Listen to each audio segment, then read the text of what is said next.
ஆக்டரா இது வரைக்கும் எடுத்த பெரிய ரிஸ்க்னா நீங்க எதை சொல்லுவீங்க? ரிஸ்க் எடுத்தேன்னு சொல்ல முடியல. அது ரிஸ்க் அப்படின்னு கேட்டீங்கன்னா காக்க காக்கா அந்த ஃபர்ஸ்ட் அந்த வுட் ஹவுஸ் சீன் கிட்டத்தட்ட ஒரு 30-40 ஃபீட் வந்து டெப்த். ஒரு வெளியில ஒண்ணுமே தெரியாது வரைக்கும் குவைட்டா வந்து பேன் ஆகி கேமரா மெதுவா அப்படியே வந்துட்டே இருக்கும்.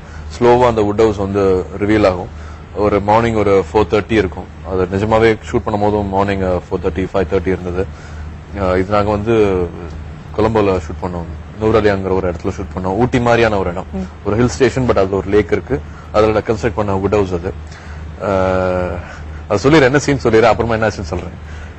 பேன் பண்ணி நின்ன உடனே வந்து சமான அந்த வுட் பிளாங்க்ஸ் எல்லாம் வந்து உடைச்சு வெடிச்சு அதுல ஒரு கேரக்டர் வந்து ஒரு ஸ்லோப் இருக்கும், ஒரு சன்ஷேட் மாதிரி ஒன்று இருக்கும்.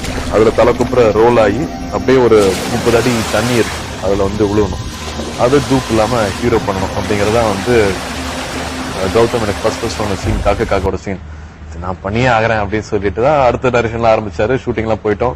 ஷூட் பண்ண வேண்டியது ஏதாவது கொஞ்சம் அடிப்பட்டாங்க கூட வந்து மறுபடியும் கண்டினியூ பண்ண முடியாத போல் இருக்கணும்னு ஜோ வேற கூட வந்துட்டு நீ பண்ண பாடுவா பிக்சர் இல்ல டூப் பண்ணி பண்ணிட்டோம் அப்படின்னு சொல்லிட்டு கௌதமும் சரி ஒரு ஹாஃப் மைண்ட்ல வந்து வேண்டாம்னு சொல்லிட்டாப்ல. அப்ப டூப்புக்கு வந்து ஆர்டிஸ்டோட ஸ்கின் கலர் வந்து ரொம்ப கொஞ்சம் டார்க்காவே இருந்தது. ஓப்பனிங் ஷாட் நாங்க கனவு கண்டுட்டு இருந்தோம். அப்படி வந்தது இல்ல, சிம்ரான்ல வந்து அப்படி ஒரு ஓப்பனிங் ஷாட் பார்த்தது இல்ல. இது நல்லா இருக்கும் அப்படின்னு நினைச்சிருந்த ஷாட் வந்து மானிட்டர்ல பார்த்தேன், ரொம்பவே நாட் ஹேப்பனிங். நானே பண்றேன் அப்படின்ட்டு இப்ப நம்ம OMC போனதெல்லாம் அங்க யூஸ்ஃபுல்லா இருந்தது.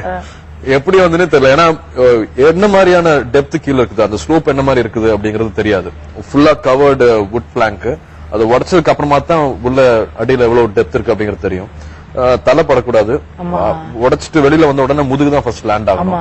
லேண்ட் ஆகி திரும்பி போகும்போது வந்து கேமரா மேல பார்த்து மாயா அப்படின்னு கத்திட்டு நான் விழுவணும். அது பண்ணேன்.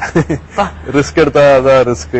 But I was happy. எல்லாமே காக்க காக்க அப்படியே தூக்கி கொடுத்துச்சு அது.